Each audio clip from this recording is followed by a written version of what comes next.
kwenye maisha yako ni kumtafuta.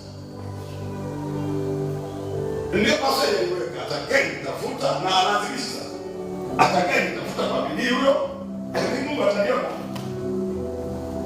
Lakini yule kwa mwingine asiyetaka kunitafuta hawezi kuniona. Bwana asifiwe. Bwana asifiwe. Kwa leo kumtumikia Mungu ni kutenda tendo ambalo linaonekana. Kumtumikia Mungu ni kufanya tendo ambalo linaonekana. Huko ndiko kunaitwa kumtumikia Mungu. Ni kufanya tendo. Anasema mtu akinitumikia. Kumtumikia Mungu sio kama vile unavyotumika kwenye maisha yako, unavyohangaikia. Huko ndo kunaitwa kutumika, ni kufanya tendo. Unatumika kwenye utoaji. Mfano unatumika hapa, wanaojenga,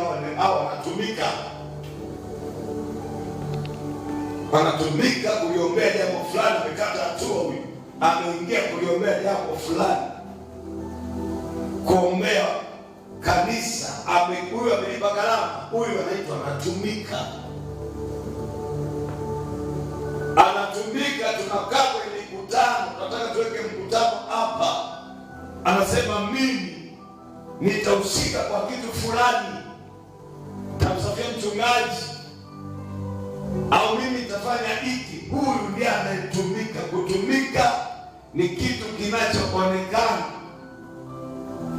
Mtu ambaye ametuwekea umeme hapa, huyu mtu kwa Mungu anaitwa ametumika. Mtu aliyenunua hivi ametumika. Kwa kutumika ni tendo linaloonekana. Linapoonekana lile tendo, ndipo Biblia inasema Mungu atamheshimu. Sema amina.